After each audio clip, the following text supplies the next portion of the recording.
친구들 안녕하세요. 달빛 동화열차에 탑승하신 것을 환영합니다. 이 열차는 동화나라로 여행하는 꿈의 열차입니다.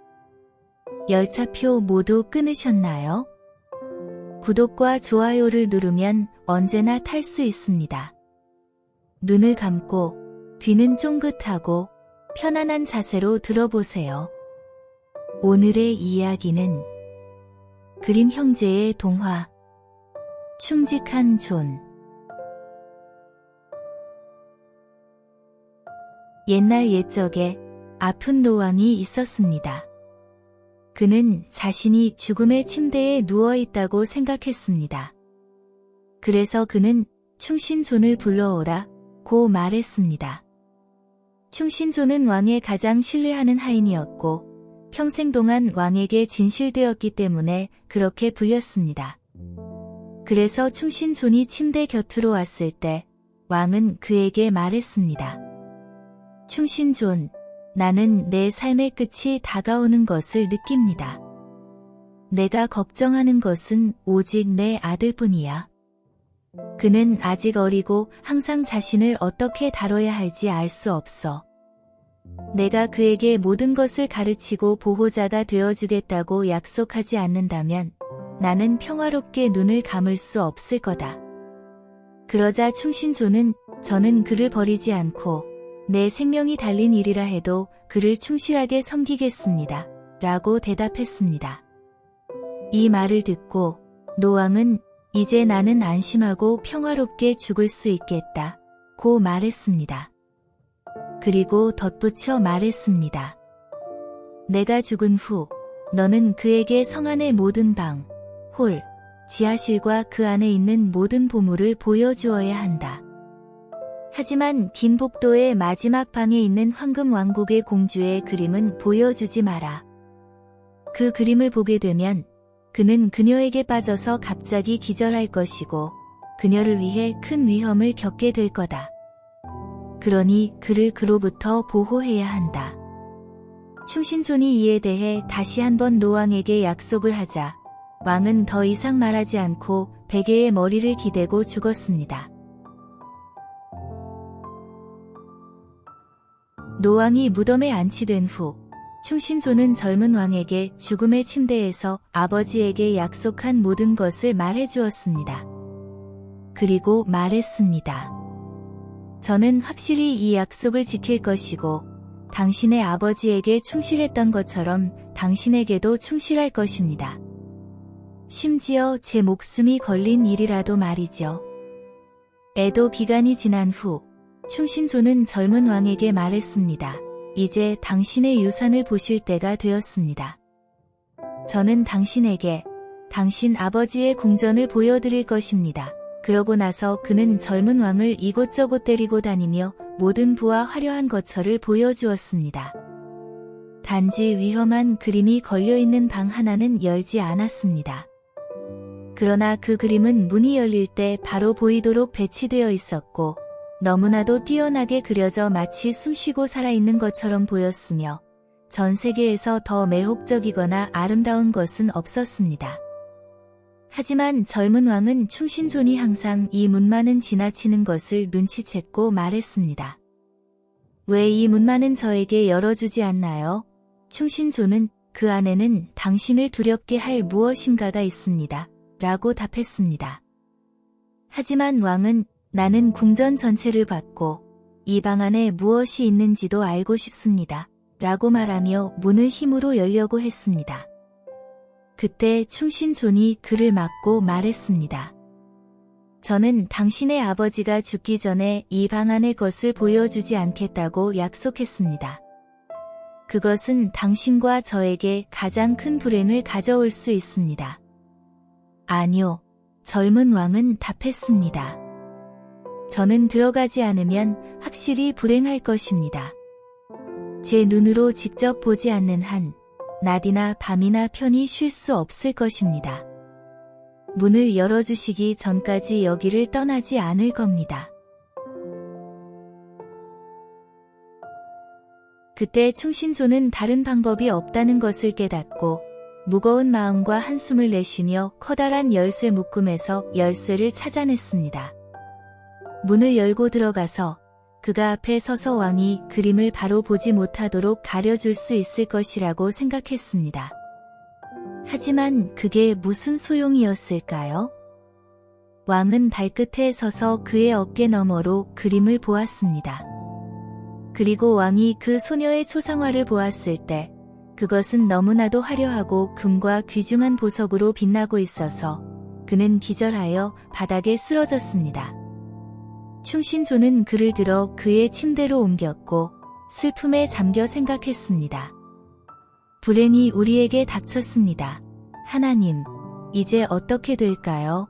그러고 나서 그는 왕을 포도주로 기운나게 해서 다시 정신을 차리게 했습니다. 왕이 한 첫마디는 그 아름다운 초상화. 그건 누구의 것인가요? 였습니다. 그건 황금 왕국의 공주입니다. 라고 충신존이 대답했습니다. 그러자 왕은 계속해서 말했습니다. 제 사랑은 너무나도 큽니다. 만약 모든 나무의 모든 잎사귀가 혀라면 그것으로도 표현할 수 없을 것입니다. 저는 그녀를 얻기 위해 제 목숨도 바칠 겁니다. 당신은 제게 가장 충직한 신하입니다. 당신이 저를 도와야 합니다.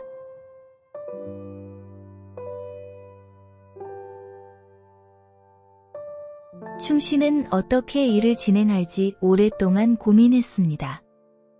황금왕국의 공주를 한 번 보는 것조차 어려운 일이었습니다.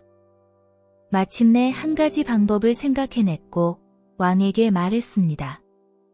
그녀가 가진 모든 것이 금으로 되어 있습니다. 테이블, 의자, 접시, 유리잔, 그릇, 그리고 가정용품까지. 당신의 보물 중에는 금 5톤이 있습니다. 우리 왕국의 금세공사에게 이 금을 모든 종류의 그릇과 도구, 모든 종류의 새와 야생동물, 그녀가 좋아할 만한 이상한 동물들로 만들게 합시다. 그러면 우리는 그것들을 가지고 거기에 가서 오늘 시험해 볼 것입니다. 왕은 모든 금세공사들을 불러오라고 명령했고 그들은 밤낮으로 일해야 했습니다. 마침내 가장 화려한 물건들이 준비되었습니다. 모든 것이 배에 실린 후 충신조는 상인의 옷을 입었고 왕도 자신을 완전히 알아볼 수 없게 하기 위해 같은 옷을 입을 수밖에 없었습니다. 그러고 나서 그들은 바다를 건너 항해를 계속하여 황금 왕국의 공주가 사는 도시에 도착했습니다.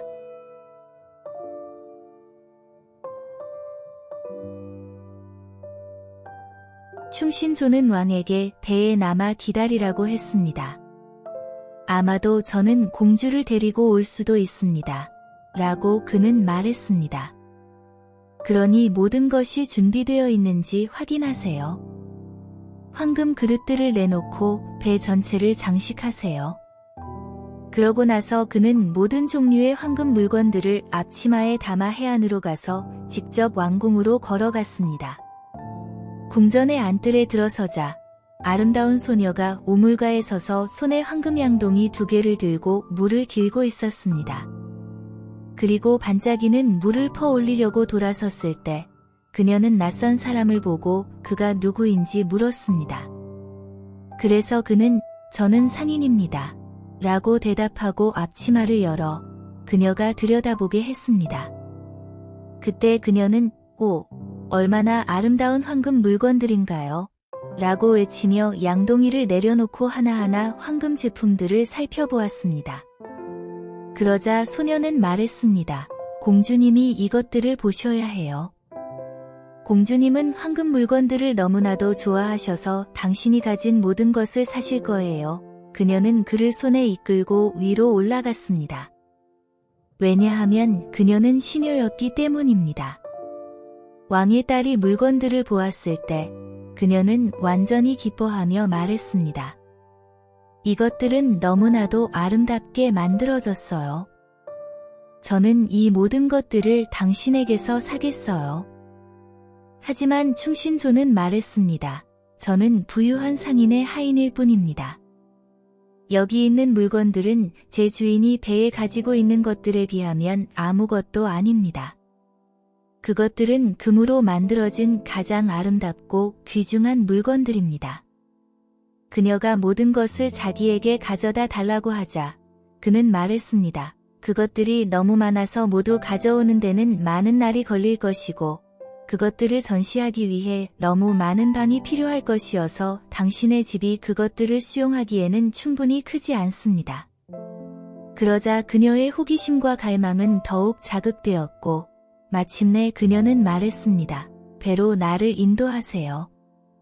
저 스스로 가서 주인의 보물들을 볼 거예요.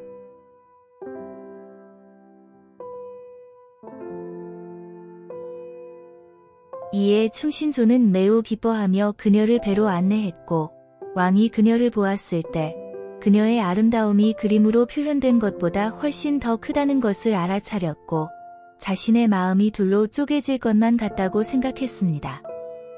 그녀가 배에 올랐고 왕은 그녀를 안으로 안내했습니다. 하지만 충신조는 키를 잡은 사람과 함께 남아 배가 출발하도록 명령하며 말했습니다. 모든 돛을 올려서 마치 새처럼 하늘을 날게 하라. 안에서 왕은 그녀에게 황금 그릇들, 모든 것들을 보여주었고 야생 동물들과 이상한 동물들도 보여주었습니다. 그녀가 모든 것을 보는 동안 몇 시간이 흘렀고 그녀는 기뻐서 배가 멀리 항해하고 있는 것을 눈치채지 못했습니다. 마지막 것을 본 후 그녀는 상인에게 감사를 표하고 집으로 돌아가려고 했지만 선착장 쪽으로 갔을 때 그녀는 배가 먼 바다 위에 있고 모든 돛을 올린 채 급히 항해하고 있는 것을 보았습니다. 아! 그녀는 놀라서 외쳤습니다. 나는 속았어. 납치되어 상인의 손에 떨어졌어요. 차라리 죽는 게 낫겠어요. 하지만 왕은 그녀의 손을 잡고 말했습니다. 저는 상인이 아닙니다. 저는 왕이고 당신과 마찬가지로 고귀한 출신입니다. 만약 제가 교묘하게 당신을 데려왔다면 그것은 제가 당신에게 가진 지나친 사랑 때문입니다. 당신의 초상화를 처음 본 순간 저는 기절했습니다. 황금 왕국의 공주가 이를 듣고 위로를 받았고 그녀의 마음이 그에게 끌려 결국 그의 아내가 되는 것을 기꺼이 동의했습니다.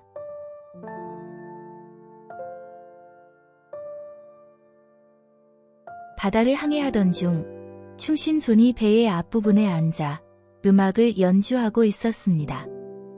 그때 그는 하늘에서 그들 쪽으로 날아오는 3마리의 까마귀를 보았습니다. 이에 그는 연주를 멈추고 그들이 서로 무슨 말을 하는지 듣기 시작했습니다. 왜냐하면 그는 그들의 말을 잘 이해할 수 있었기 때문입니다. 한 까마귀가 외쳤습니다. 저기 황금 왕국의 공주를 집으로 데려가는구나. 그래, 두 번째 까마귀가 대답했습니다. 하지만 그는 아직 그녀를 얻지 못할 것 같아 세 번째가 말했습니다. 하지만 그는 그녀를 얻었거든. 그녀는 배에서 그의 곁에 앉아 있잖아. 그러자 첫 번째 까마귀가 다시 시작하며 외쳤습니다. 그게 그에게 무슨 도움이 될까? 그들이 육지에 도착하면 갈색말이 그를 맞이하러 뛰쳐나올 거야.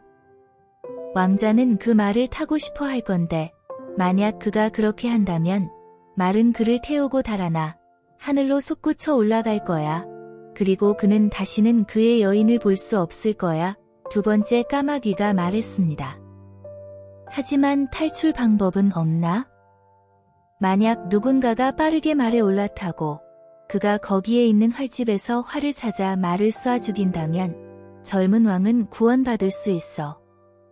하지만 그걸 아는 사람이 누구야? 그리고 누군가가 그것을 알고 그에게 알려준다면 그 사람은 발끝부터 무릎까지 돌로 변할 거야. 두 번째 까마귀가 말했습니다. 나는 그것보다 더 많은 것을 알고 있어. 말이 죽더라도 젊은 왕은 여전히 신부를 지키지 못할 거야.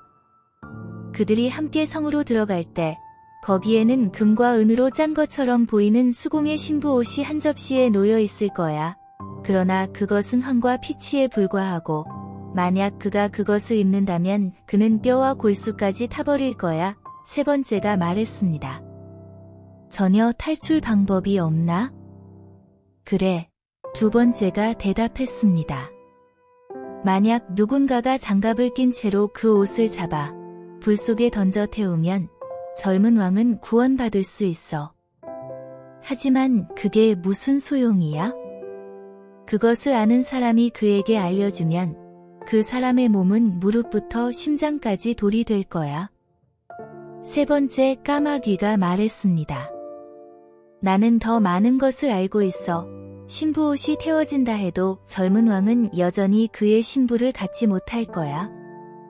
결혼식 후 춤이 시작되고 젊은 여왕이 춤을 추고 있을 때 그녀는 갑자기 창백해지며 마치 죽은 것처럼 쓰러질 거야. 그리고 누군가가 그녀를 들어 올리고 그녀의 오른쪽 가슴에서 세 방울의 피를 뽑아내어 다시 뱉어내지 않으면 그녀는 죽을 거야.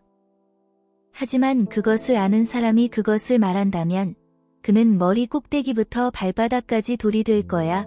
까마귀들이 이에 대해 함께 말한 후 그들은 날아가고 충신조는 모든 것을 잘 이해했지만 그때부터 그는 조용하고 슬퍼졌습니다. 왜냐하면 그가 자신이 들은 것을 주인에게 숨기면 주인이 불행해질 것이고 만약 그것을 그에게 밝힌다면 그 자신이 목숨을 희생해야 하기 때문입니다. 그러나 결국 그는 스스로에게 말했습니다. 나 자신이 파멸에 이르더라도 나의 주인을 구할 것입니다.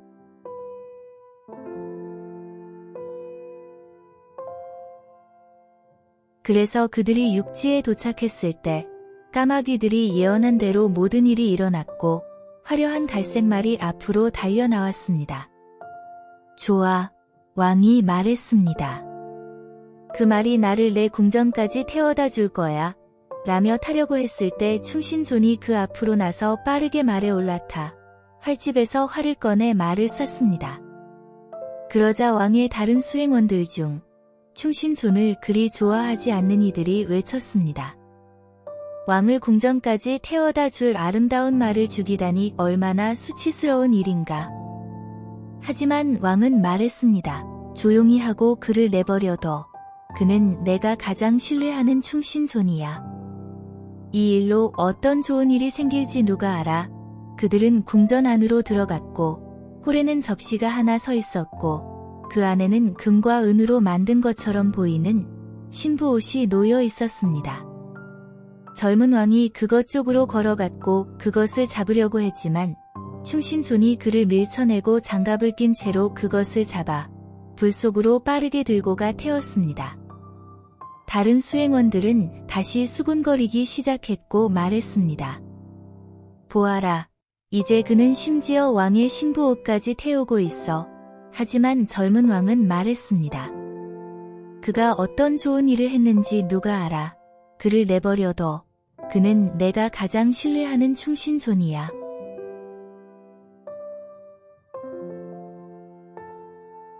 그리고 이제 결혼식이 성대하게 치러졌습니다. 춤이 시작되었고 신부도 춤에 참여했습니다. 그때 충신존은 주에 깊게 그녀의 얼굴을 바라보았고 갑자기 그녀가 창백해지며 마치 죽은 것처럼 바닥에 쓰러졌습니다. 이에 그는 급히 그녀에게 달려가 그녀를 들어올리고 한쪽 방으로 데려가 그녀를 눕힌 후 무릎을 꿇고 그녀의 오른쪽 가슴에서 세 방울의 피를 빨아내어 뱉어냈습니다. 즉시 그녀는 다시 숨을 쉬기 시작하고 회복했습니다. 하지만 젊은 왕이 이를 보고 충신존이 왜 그렇게 했는지 모르고 화를 내며 외쳤습니다. 그를 감옥에 던져라.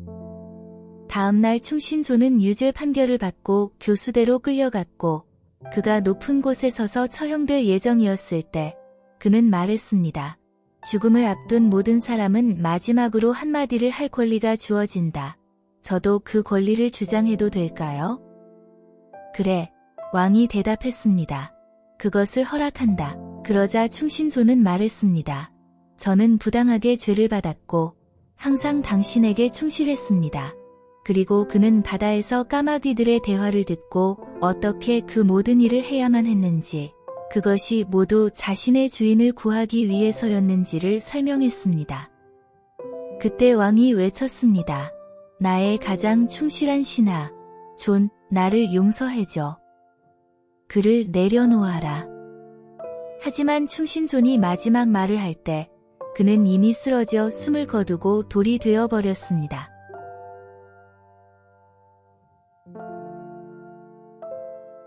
이에 왕과 왕비는 큰 고통을 겪었고 왕은 말했습니다. 나는 얼마나 큰 충성을 나쁘게 보답했는가. 그리고 돌이 된 모습을 들어 자신의 침대 옆에 놓으라고 명령했습니다. 그리고 그가 그것을 볼 때마다 그는 울며 말했습니다. 나의 가장 충실한 신하 존. 내가 당신을 다시 살릴 수만 있다면 무엇이든 하겠다.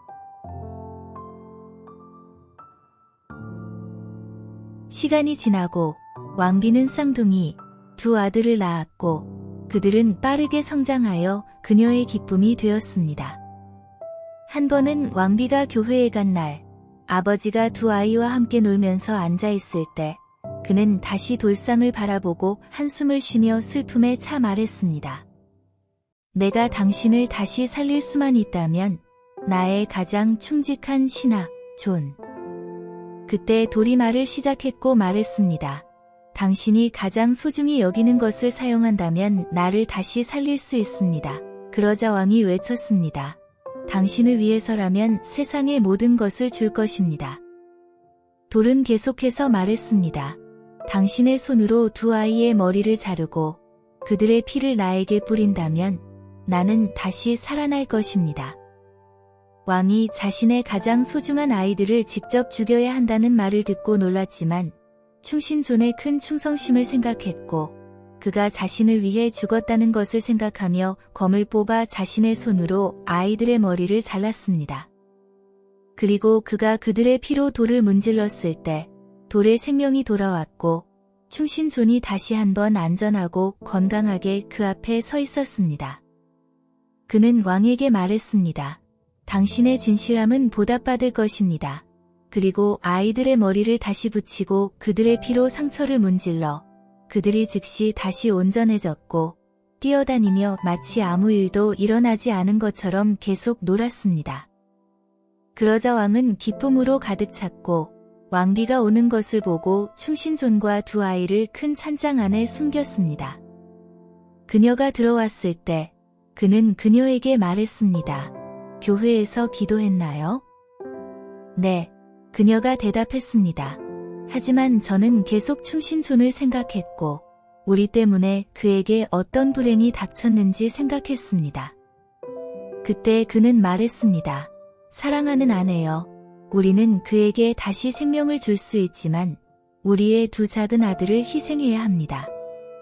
왕비는 창백해졌고 그녀의 마음은 공포로 가득 찼지만 그녀는 말했습니다. 우리는 그에게 빚지고 있습니다. 그의 큰 충성심 때문에. 그러자 왕은 그녀가 자신과 같이 생각했다는 것에 기뻐하며 찬장을 열고 충신존과 아이들을 꺼내며 말했습니다. 신께 감사합니다. 그는 구원받았고 우리는 우리의 작은 아들들을 다시 가지게 되었습니다. 그리고 그녀에게 모든 일이 어떻게 일어났는지 설명했습니다.